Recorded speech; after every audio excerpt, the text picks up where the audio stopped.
Hello, everyone. My name is Chris, and welcome to the audio commentary to rooMMates, the series. Whoa! This has been a long time coming. Bit of fun on the history of this audio commentary. I recorded one a very long time ago, back in 2000 or 2010, I think, and it got lost. And so now I'm having to re-record one in the year 2016. So this is episode 1 of the show, and this is Terry Wentworth Milnes. Now this pilot episode I wrote and directed, and very proud of it. And Terry was from the earliest inception the first character that I created for the show. rooMMates was actually a a movie originally, and it evolved into a TV series or a web series. And Terry wasn't in the movie version, but he was the first character I created for the show version, and he's kind of the anchor. But he's like we see the other dick roommates from the eyes of Terry, and it's kind of funny. And then this other character that just walked in is Lewis, played by the great Brian O'Leary's. Lewis, was my commentary on the drunk frat boys of college times. Now here, oh god, there's so many people. That's Rob, and you'll notice the first 5 episodes also. God, there's so much to cover. You'll notice the first 5 episodes. And there's Mayhem and JJ. There's seriously so much to cover. But you'll notice the first couple of episodes are all from the perspective of the camera. That was the idea, was to do a whole series from the camera's perspective. And we quickly dropped it during season 2, which I'll talk about later. But so also this is Nolo as Bo, the first Bo, when he got hit in the face with a baseball. And Mayhem and JJ were there because why not? Why not have? I just thought it'd be funny to throw in some characters and stuff, and remind people this is all connected and set in the same world. Brian and Mike Pupo, being the better writers that they are, that helped me write the series, they found a way to kind of shoehorn Mayhem and JJ back into the plot and make it, make sense, and thank God for them. Also, fun little fact, every single shot here you see with Nolo for the first 5 episodes, we had to shoot that all in the very wee hours of the morning and make sure not to show any mirrors or windows or anything so that no one would know it was actually daytime. Because Nolo actually had to leave later in the day, and so we, made sure that we got all his stuff filmed for season 1 all in one day in the matter of 4 hours. He had to leave and go to work, I think, and we did our own thing. So here we have the first real scene with Mike Pupo. I cannot praise Mike Pupo enough. He was excellent on the series. He was one of the writers, along with me and Brian, and he also played Rob. And I remember he wasn't originally supposed to play Rob. We were casting, and Rob, I think, was the last person we casted. And I remember it was kind of like a happenstance thing. Like, we were about to start filming, I don't know, in a month or something, and I was like, man, we still haven't casted Rob. Who should play Rob? And Mike was like, I guess I'll do it. And I'm like, really? And he's like, yeah. And he really did make the character something different, something better, to be quite honest. Originally, Rob was written to be this playboy character, I think he was a part-time model musician. And here's my lovely sister. Oh gosh, we're so young here. She would always tell me, you never put me in your movies or your work, and I'm like, I don't. I'm a bad brother, and she really wanted to act, so I stuck her in here, and I wrote that role, that little scene for her, and we bring her back later on, so it was really cool. And here we again, Mayhem and JJ. To do this, obviously we had a different person holding the camera, and I dubbed the lines as Terry later on, because there I am as Mayhem, so it's like a little special effect that makes you think, oh, hey, Terry and Mayhem are in the same room. I have no idea who was holding the camera here. It could have been, maybe it was Mike Pupo, maybe it was Rebecca, I don't remember. But here we have, Bo.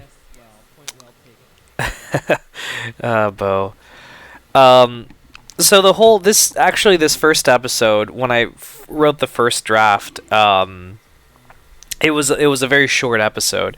All these scenes you're seeing here didn't happen. I think once the banana hammock scene happened, we cut to the ending. And Brian and Mike both kind of told me, dude, this is your pilot. You need to make this a longer episode. And I argued, yeah, but that's not what rooMMates is. rooMMates is like, I wanted it to be like a live action comic strip. Like each episode would just be like a quick little thing, and it would, like a quick little funny, like almost like a joke. And they're like, yeah, that's great, but listen, you gotta do a little more here, man. Like, this is the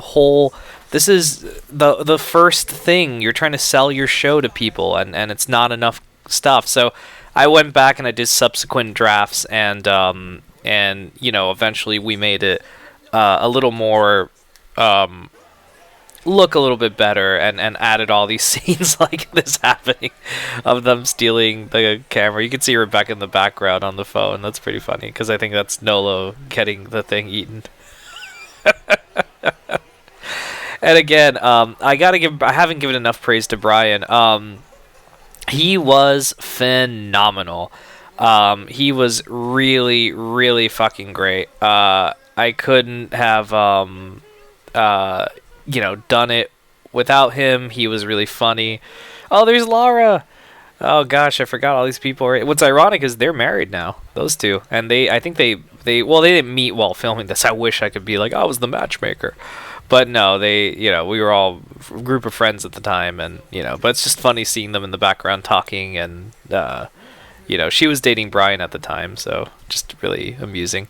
And there's a lot of other background people. You see Tony in the background, and here, this is great. You see them. I told them you had to pantomime talking because we're gonna add in the effect later, and that was something a lot of them had difficulty with, because these are friends of ours that said, sure, man, we'll act in it. That sounds like fun.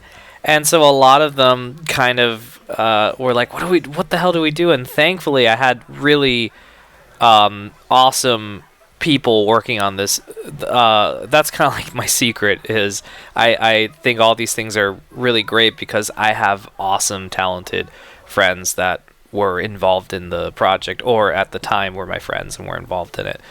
And here we end the show with not a word. Terry is kind of like, and it summarizes everything that, kind of happened. Okay, so this is episode 2, and I think this episode, if I recall correctly, was written by Mike Pupo. I think. And I think this was the only episode I directed from a script from Mike Pupo. Because at the time that we were doing the series, Brian wanted to concentrate on writing, and he wanted to concentrate on acting. That was it. And so he told me, I don't want you to direct, I don't want to direct any of my scripts. And I'm like, really? And he's like, yeah. And so I said, all right, well, I guess I'll direct them. My intention was to direct the whole series. And I guess Mike really didn't like what I did with his script. I'm not the greatest of actors, and I guess he just didn't like what I did, because when this episode, like I said, this is the only episode I did, and he kind of came back and said, you know what, dude, I'm going to direct my last 2 episodes for season 2. And I'm like, really? Because we each did 3 episodes each. It's a 9-episode series, and we each wrote 3 episodes. So I directed 7 of the 9 episodes. Mike directed 2 of them, the last 2 actually. And so yeah, this was the only script I directed from Mike. And again, there's Corpse and Girls. That was a magazine Mike had. I don't know why he had that, but we found it so funny. I'm like, let's fucking stick it in the episode. That's really funny. And I also have to give credit to all of us, because these are all very long shots. because it's all, from like very Blair Witch Project style. And I have to give these guys credit. They did a magnificent job doing all this. We all like really worked well together. And it just, the it really does look like it's all one thing. And is that my webcam? So I had to give credit where credit is due. This was actually originally the third episode, but after we edited the first 5 episodes, we all agreed that this would make more sense being the second episode, because there's kind of a rule in television, and Mike Pupo taught me this. The rule is your first 3 episodes are the most important episodes of a series. And you saw the Christmas tree briefly there, because we shot this Christmas 2008, if I recall correctly. The first episode is your pilot, and the second one is basically another pilot, because you're still getting used to everything. You're still trying to establish what this show is going to be like. And your third episode, it could be anything you want it to be, so that people can think, oh, holy crap, so this show, could go places. It might not always be what the first 2 were. And so we realized episode 2 was really that third episode. So we switched them around, and 3 became 2 and 2 became 3. And I think it totally works. There were some continuity errors that we fixed for this presentation. That it was like a joke that we had done where you saw that the tape was recorded over, but they kept rewinding and fast forwarding. There's my terrible fall. That was so bad looking. But a very superb episode. I really enjoyed it. And like directing it. So this is episode 3. This was directed by me and was written by Brian. And I have to give Brian a lot of credit for this episode, because even though we felt it didn't work well as a second episode, we felt it worked great as a third episode. Here, this is actually footage that we did in pickups after we had shot all this, because the script Brian had written was really funny and gave that kind of comic strip feel we were going to. But as we shot season 1, it became very clear rooMMates wasn't becoming that kind of show. It was going to be something a little bit different. It wasn't going to be comic strippy. It was going to be, micro episodes, but it was going to be something a little bit more substantial, a little bit more sillier and goofier, and as the series progressed, it got very cartoony. So we felt this episode needed a little more flair. That Terry, while in this situation is really funny, the episode felt a little bit flat because Terry being by himself, and if you notice, this is the only rooMMates episode that Terry is pretty much by himself the whole time. Nothing really, something bad happens because the rooMMates are in it, like, he's reading a letter right now from Lewis, but so their presence is felt, but they're not actually there.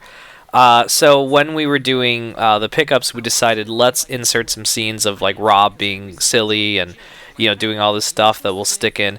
And the intention was that it's almost as if Rob saw this video on the camera, and as he was watching it, it's Rob is watching this episode, and he's occasionally pausing and recording over it, and then talking and moving forward. And that's why there's pauses in the episode where we jump from Terry to Rob at some point in the future, talking about it, and it totally works. And Brian, I remember, was okay with it. He was like, that's what you guys want to do, I'm totally down with it, let's do it. And I'm very, very, happy that he was, okay with it, because, you don't want to, you don't want to do that, like single out his episode or anything like that. And I think it was a great episode. I had so much fun shooting it. Brian was actually in the room with me doing the camera work. Everyone else was kind of off doing their own thing, and it was just me and him. See, that's Lewis's reaction, Rob's reaction. And so I was very, it was a fun, intimate shoot, and it was really cool to do. And I would occasionally crack up, and we would have to start all over again. It was not done all in one take, though there are parts of it cut. And it was done purposely, and it was also done for pacing purposes. So I think you could see my ass crack there, but this is a character we invented, Poopo and I. His name, I actually still have that sweater. It is so fucked up at this point. But that's a character we invented called Paycheck Boy. He was in the pilot, he's in this episode, and he makes a vocal cameo in, I believe, the next episode. And I tried so hard to make Paycheck Boy a thing, and it just never worked. And it really just never worked. And it was pretty silly. But it was still, I don't know, we still, I'm happy with Paycheck Boy. I'm happy with him. I think he began as just an extra, just to fill out the room in the party sequence in the first episode. And it became so much more. So, and also I believe this is one of our longer episodes, if I'm not mistaken. But I really like it because in the flow of season 1 was 5 episodes, and after having 2, really robust episodes, it was really great to have something that was a little bit more like, let's stop the gears and kind of like, do our own thing. And here, I love this ending so much. And here we enter episode 4, Chuggarama. This is the second episode that I wrote. So this is an episode I wrote and directed. The second of 3. And it's actually my last written episode for season 1. What I wanted to do with this episode was just have fun with the group. We had already established them, and I figured that at this point in the show, we had an episode showing what Terry was doing, and I thought this would just be really funny to have an episode showing the roommates on their own. Like, how do they act when Terry's not around? But I still wanted some sort of framing device. So, we open with Terry, and this is actually the aftermath of what we just saw. Chuggarama, in making the writing the episode, I also had to kind of invent what chuggarama was. And basically you get like about 12 beers or 24 beers, and you give each person 12 beers each, and they run towards them and try to drink all of them in the quickest amount of time that they can. It might have been, I think that's actually 6 and 6 for the people. Now, this is really funny. The night before we shot these scenes, Brian came over my house, and I said, hey, man, let's go to... what did I tell him? Let's go to Publix really quickly and buy some Corona. And so I went, bought some Corona. I was of legal age in 2008. And I told Brian, okay, dude, we got to drink all these beers. Because what I did was, I didn't explain, I went and bought apple juice and I bought Corona. And the idea was we're going to drink all the Corona and then replace with apple juice. So when the actors are acting here, they're not actually drinking beer and getting drunk. So what ended up happening was Brian and I think, drank about half of it. And we were getting extremely full, and it was like 3 o'clock in the morning, and we were exhausted. And so Brian's like, look, dude, I'm going to go home and go to sleep. I'm fucking tired. I'm like, yeah, I don't blame you. And so it was actually quite fun, though. It was just me and him staying up and drinking beers and, doing all this funny stuff. But we did it in prep work, and I ended up having to dump the other 6, which I would never do now. Now I would just save bottles or something, like with the Drunk Max movies and stuff. But here, we did it that way. So, again, here we have Bo. I never addressed this, but what's on top of Bo's head is actually, we wanted to get him a do-rag, but we weren't able to get one. So actually what Nolo is wearing is, this is all Brian improving, what Nolo wore was actually a pair of my mom's stockings that she doesn't use anymore. We put that on top of Nolo's head, and he kind of looks like... he kind of looks like Oswald the Lucky Rabbit if his ears are down, but whatever. And this is all Brian, and you see Nolo breaking character here, and Brian breaking character a little bit. But that was, oh gosh, that was so fucking funny. That was all Brian's improv, just running around and doing all this. And again, this was Brian's thing. I actually didn't. I think I was telling him, "Don't do that, don't do that," and he's like, "Shut up." And he did it anyway, and I'm like, "All right, whatever." And it was funny. I thought it was really cool, and I have to give credit to these guys for being okay with taking off their shirt and doing all this. I'm a very self-conscious person since I've gained weight in my later years, and I really appreciated them. Essentially, like taking off their shirts and looking all gross and sweaty and shit and covered in beer. And then here we go back to the framing device, and at the end of the episode, you see Terry finish, and in the background, you see the roommates saying, "Oh, let's go record." This is all before. See, they got the stuff. We obviously shot this first, and then we shot that, but the idea is they rewound the tape, and So, episode 5, Bad Breath in Politics. This was all Brian. This is his second episode. And once again, I directed it. This is actually the season 1 finale for the show. And it wasn't always intended to be the season 1 finale. Originally, season 1 was 10 episodes. If you guys see the other features on this digital release, you'll know that things didn't go that way. We ended up going a different direction with the series. But here, I have a story to tell. So when Nolo walks in, he says something like, I think his line is, I'm gonna get some A's, just like Mila Kunis. When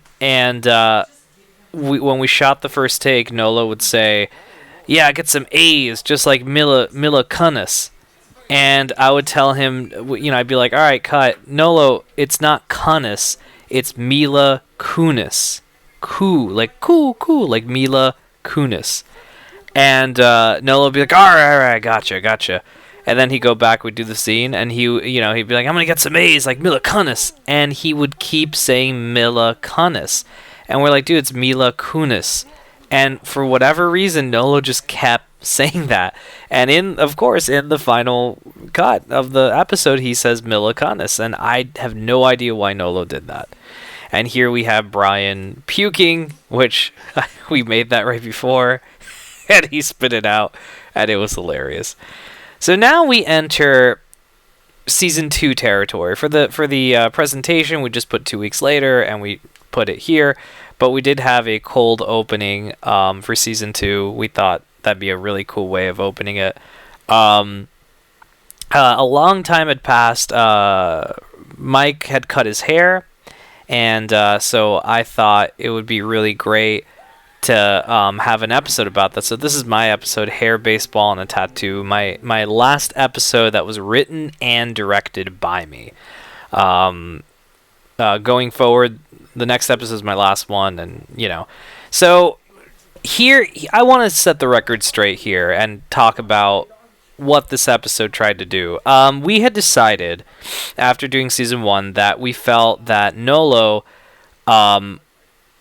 going forward with what we wanted to do in the series, Bo didn't make sense to be played by Nolo. In other words, we wanted to do something different with the character going forward, and we thought Victor would be better suited for that. We thought Victor would be better suited for the fight scene in the one of the episodes.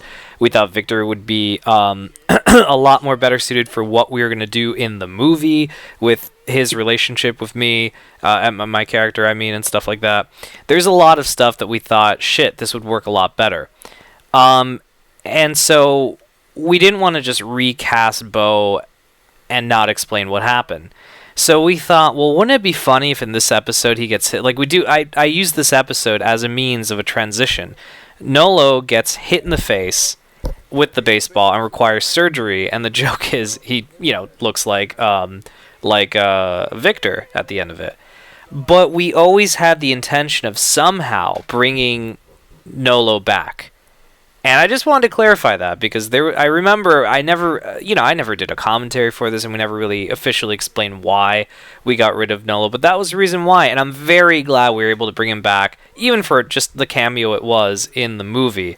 But it was just so great actually going full circle with that story. But so I used this as an avenue for doing that. And also, this was the first time I was shooting in HD. Season 1 was all standard definition. This is all in HD.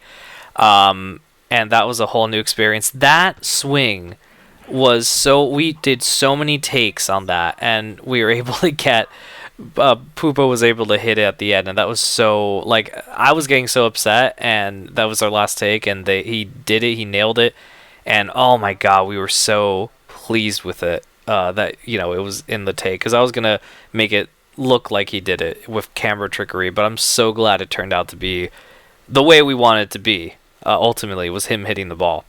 All of Nolo's stuff was shot separately, on a separate day, before we started filming, just to, you know, get his scenes out of the way. So this was actually Nolo's last shot, was him here shirtless, to reveal the thing. He was so cool about it. We even explained to him what was going to happen, that we're going to bring him back later, and he was so cool with it. He thought it was a really funny idea, you know, the switching and stuff, and not explaining the skin tone change, the face, like it's a completely different person. And also, I really enjoyed doing this because I was barely in the episode, so I was able to really concentrate on directing and doing stuff with Pupo and Brian, and you know, kind of expanding on their relationship that becomes a lot more clear in the film. And you know, at this point, we knew what was going on in the series. We knew 10th episode was going to be a movie at this point. You know, we had an idea of where we were going, and so here Terry starts removing it, and when he removes it, it's now Victor. And you know, at first we're like, what, is it just his face? And then we cut to this shot, and it's no, he's different. The tattoo is different, and I even purposely made the tattoo a capital G, so when we see the real tattoo on Nolo's chest, it's the lowercase G that he has. So that was so fucking funny.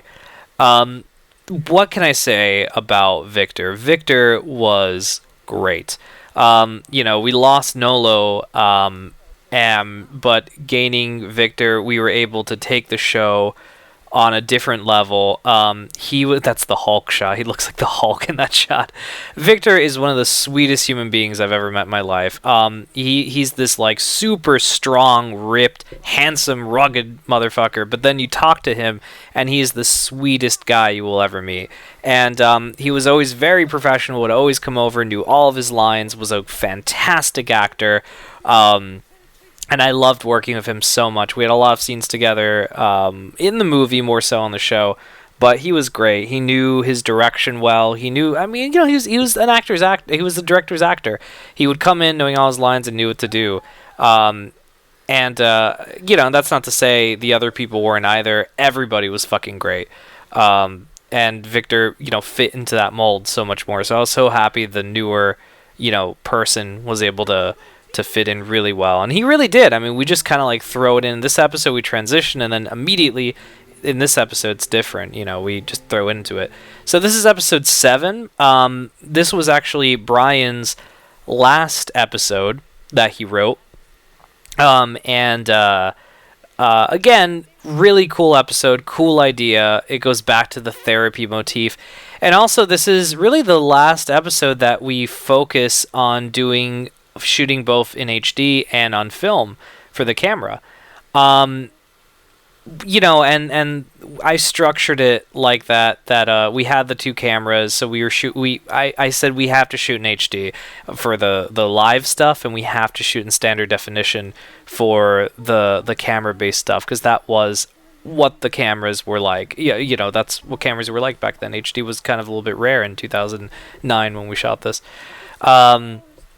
And here, the cartooniness kicks into a high gear. If it wasn't enough that Nolo gets hit with a baseball and turns into Victor, here we have sound effects, we have weird things going on, and again, it was all to make things way more cartoony than what they were.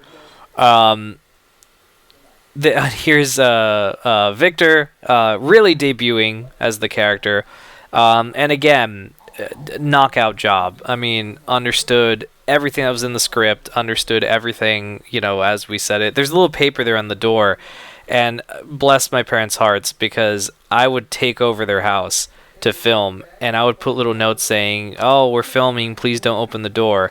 And I just imagine, what's beyond that door was the kitchen, was, the living room with the TV.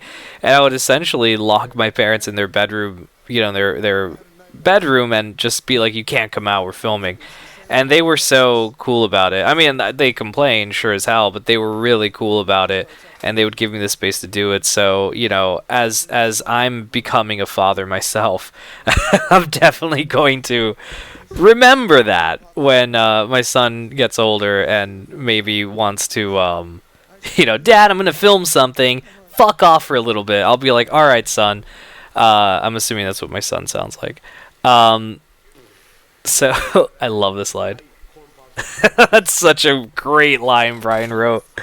And I love how he has gum on his shoe there. Unintentional, but fucking brilliant. And, again, Brian brought the thunder as Lewis. I mean, all these guys, at this point, we knew the characters fairly well. And so it was just a point of filming it and getting it on camera. Lewis wears glasses more in this season, and I don't know if that was an intentional thing or if I was just a fool and I forgot to tell Brian, hey man, take off the stuff. I do remember Brian grew a goatee, and he was really tired of the goatee by the time we by the time we finished the series and we were filming the other stuff. He was really annoyed by it, so... So that was my last directing for the series. This episode 8, this is actually Mike Pupo's wrote and directed this. So I only acted in this. I loved directing the episodes I directed, by the way. I did the first 7 episodes of directing. I felt like they had a sense of continuity to them. Not to take away from Mike, I think he did a fantastic job. This is the first thing he ever directed, and I think for a first time directing position, this is fucking excellent. And he has some really great shots and great stuff going on. He was very adamant on it, and it was really, as an actor, it was very interesting being involved in this because I was there to help Mike bring his vision to life. So essentially, once I get knocked out there, I'm operating the camera and I'm helping him, and it was easy to pass the baton on, is what I'm saying, because we did this a different day. So I would tell him, it was like, okay, he's the director now. He's Captain now. And it wasn't, I never, ever stepped on his toes. That was his job. I wanted to be his baby. It was very important that I accommodated him with all the tools that I had when I was directing, and have him do his own thing.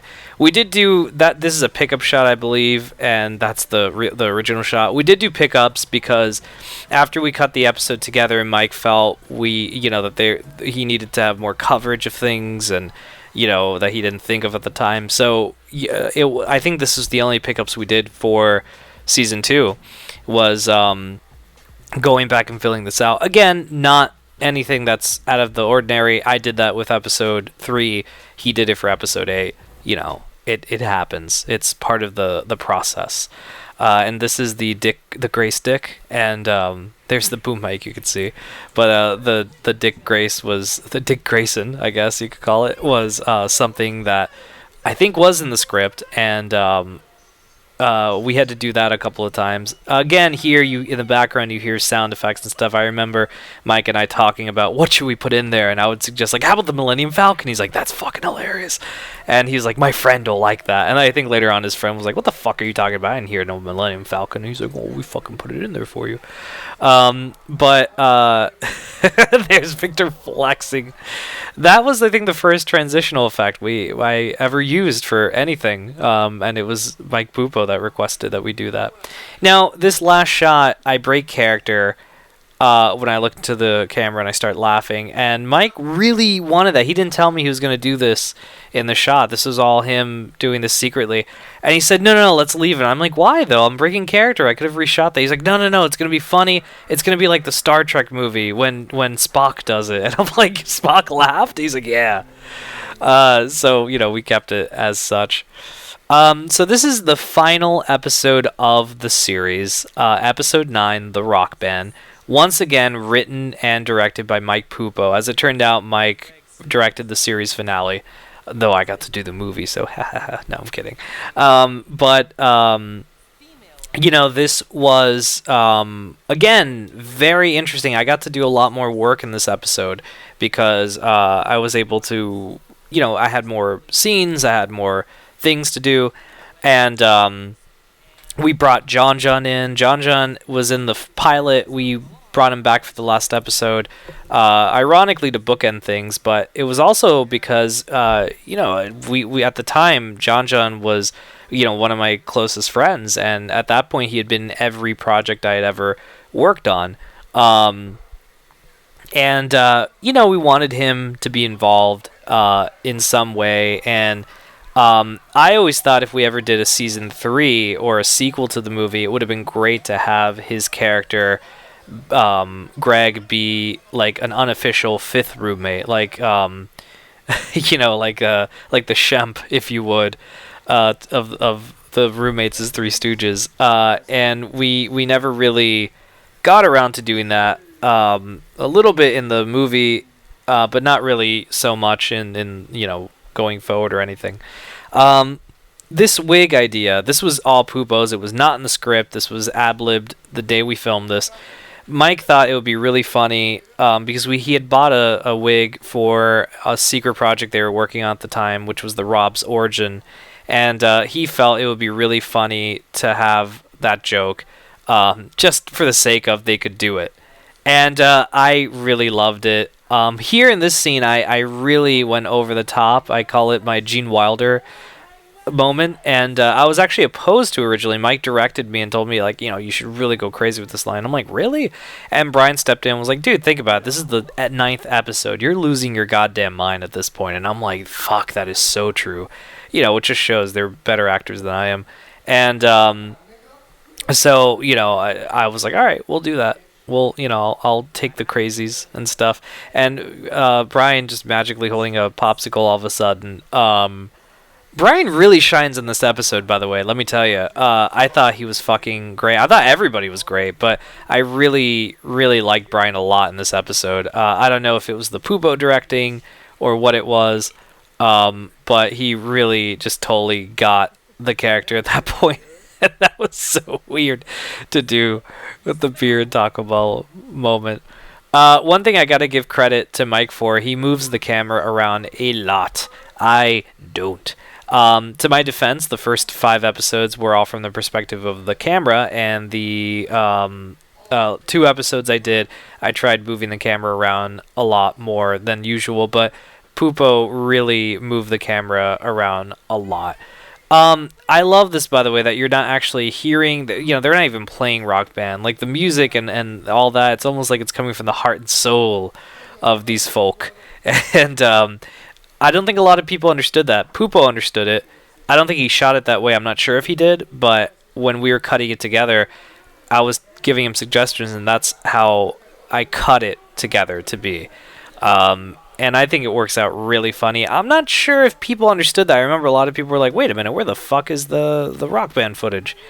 And it's almost like we forgot about Greg, but there he is. But no, the intention was that, they weren't even doing this. Here's Victor is having so much fun here. Like I wish I was doing that right now. That looks like a blast. And Rob sounds like JFK a little bit. Yes.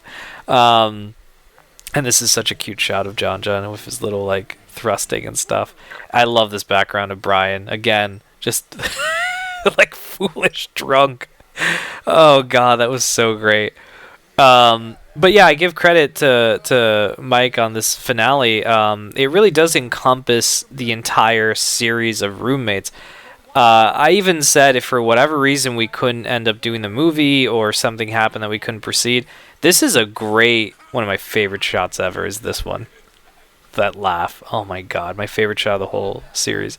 But I always felt like even if we never got a chance to doing that, this would make a great finale. Terry ultimately just cannot breach the roommates. They are fools, and they will always be fools. And Terry, will always be the outsider. Even people who just join understand them more than he understands them. And that, to me, was the show. And obviously, I'm so glad we did the movie, but, this really was a great possible finale. And I give credit for Mike for doing that. Well, guys, we're about to be wrapping up stuff. rooMMates was a great moment of my life. I enjoyed doing this series so much. I'm so glad it led to the movie, which is one of my favorite filmmaking experiences I ever did. I hope you guys enjoy all the bonus features we have set up, and I hope you guys enjoy the content, and thank you so much for watching. rooMMates, fuck yeah. Take care.